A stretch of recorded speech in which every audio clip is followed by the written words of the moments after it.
Je suis ravi de vous retrouver dans cette nouvelle vidéo où je vais vous parler d'un nouvel abac qui aura plein d'utilités dans plein de domaines différents. Je l'appelle aussi l'abac passe-partout, qui est bien sûr l'abac de pourcentage.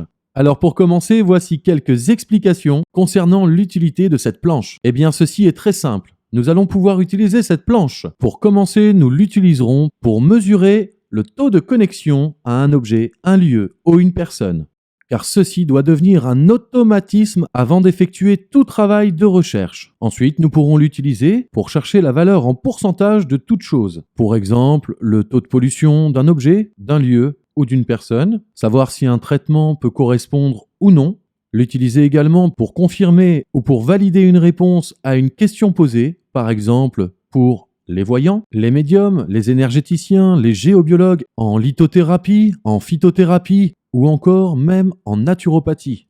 Et la liste ici n'est pas exhaustive bien sûr, car je le rappelle ici, l'utilité de la radiesthésie peut s'ouvrir à des domaines complètement différents. C'est l'art vibratoire que vous pouvez emmener partout, en tout lieu et en tout temps. Un nouveau compagnon de vie en somme. Mais revenons maintenant à la partie pratique de cette planche. Nous avons pu travailler dans les vidéos précédentes sur le calibrage, les ondes de forme, ainsi que la convention mentale. Vous allez apprendre aujourd'hui à travailler en radiesthésie oscillatoire. Et je vais vous montrer bien sûr comment cela fonctionne. Allez, c'est parti. Je vous demanderai bien évidemment de bien regarder en amont l'extrait de la vidéo pour pouvoir reproduire ensuite seulement l'exercice. Nous gardons bien sûr en mémoire les points essentiels, c'est-à-dire être installé confortablement, en bonne position de travail, bien tenir votre pendule comme vous avez pu l'apprendre ici, et on y va. La première question à poser avant d'effectuer tout travail sera « Suis-je bien connecté à et à combien de pourcents suis-je connecté à l'objet, au lieu ou à la personne ?» Ceci sera une phase absolument importante avant d'entreprendre toute étude ou recherche en radiesthésie. Il sera bien sûr évident que si vous cherchez à trouver votre propre connexion à vous-même, ceci n'aura aucun intérêt puisque par définition, vous devriez être déjà branché à vous-même, quoi qu'il en soit. Enfin, normalement. Donc ici, pas d'utilité. Allez, démonstration. Je vais prendre pour exemple un briquet, tout simplement, que je vais prendre soit dans ma main ou que je vais poser à distance, ou que je vais aussi pouvoir poser sur mon abac.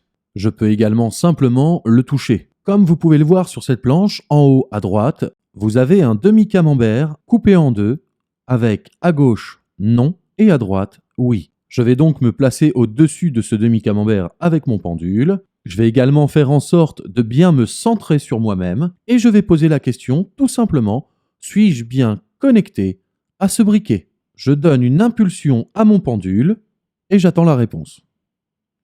Voilà. Ici donc j'aurai la réponse oui. Ensuite, je vais venir au-dessus de mon abac de pourcentage. Je pose la question à combien de pourcents suis-je connecté et j'envoie mon pendule. Voilà. Donc mon pendule m'indique ici que je suis connecté à 90%. Je dois vous dire également qu'il est essentiel, pour avoir les réponses les plus justes, qu'il faudra être connecté à un minimum de 80% pour ne pas risquer d'avoir des réponses erronées par la suite. Ayez toujours bien cette notion dans la tête. Vous devrez toujours avoir une connexion se situant entre 80 et 100%. Maintenant, concernant l'arrêt de votre pendule sur une valeur, comme nous avons pu le voir dans les exercices de calibrage ou d'onde de forme, votre pendule va automatiquement venir se stopper au niveau de la réponse. Vous allez donc ressentir, comme sur les exercices précédents, comme une sorte de mur ou de frein que vous ressentirez au niveau de votre pendule qui vous confirmera la réponse sur laquelle il s'est stoppé. Petite démonstration. Donc je me positionne, j'envoie mon pendule, il se met en oscillation et va venir dans la direction de la réponse. Voilà. Et maintenant, mon pendule s'arrête tout en continuant à osciller. Encore une chose, évitez de reposer la question plusieurs fois.